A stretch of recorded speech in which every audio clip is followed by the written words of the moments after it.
La troisième œuvre intérieure du Saint-Esprit est de nous sceller pour notre sécurité.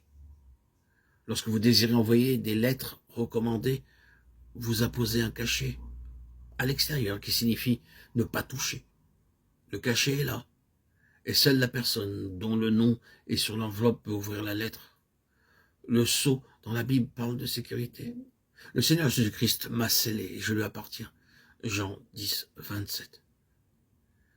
Si vous êtes devenu sa brebis, vous êtes en sûreté car Dieu a mis son sceau sur vous. Le diable ne pourra jamais vous emporter.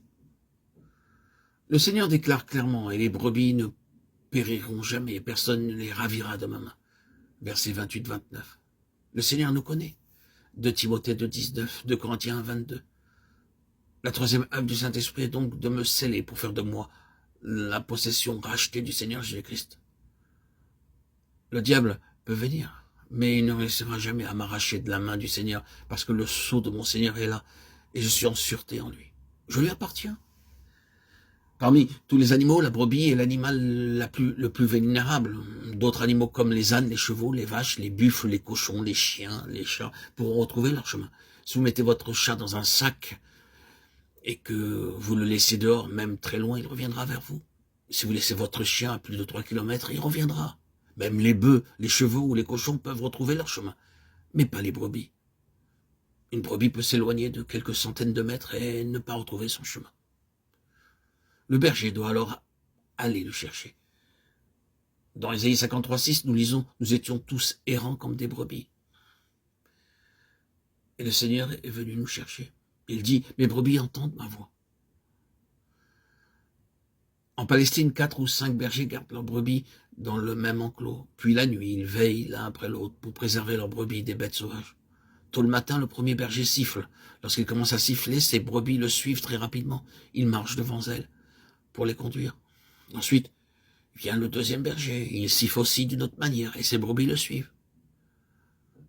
Dieu dit, elles ne suivront point les étrangers, même si sur d'autres points, elles sont très stupides.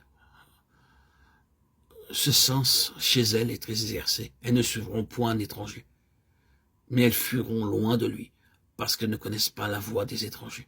Jean 10, 5. Une fois que vous êtes devenu une brebis du Seigneur Jésus-Christ en entendant sa voix, alors aucune puissance ne peut vous enlever de la main de Dieu. Vous êtes en sûreté pour l'éternité.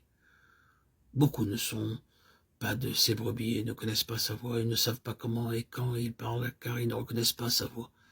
Notre Seigneur sait où se trouvent ses propres brebis et elles sont en sûreté en lui. Il connaît notre condition, les dangers que nous courons, nos difficultés, il nous console et nous sauve. J'ai vu cela se répéter souvent. Au début, je me souviens très clairement, je commençais juste à lire la Bible et je n'avais aucune idée de ce que pouvaient être les faux enseignements. Je ne savais pas ce qu'étaient les faux docteurs. Beaucoup venaient à moi avec des mauvais enseignements, de fausses doctrines, en espérant m'attirer chez eux. Mais j'entendis une voix dans mon esprit disant « Ne leur fais pas confiance. Ne leur fais pas confiance. » Ainsi, le Seigneur me préserva de beaucoup de faux enseignements, non pas par les arguments, mais par la conviction intérieure. Lorsque nous sommes scellés par le Saint-Esprit, nous avons l'assurance que notre Seigneur connaît tous les dangers possibles qui surgissent autour de nous et nous en protégera.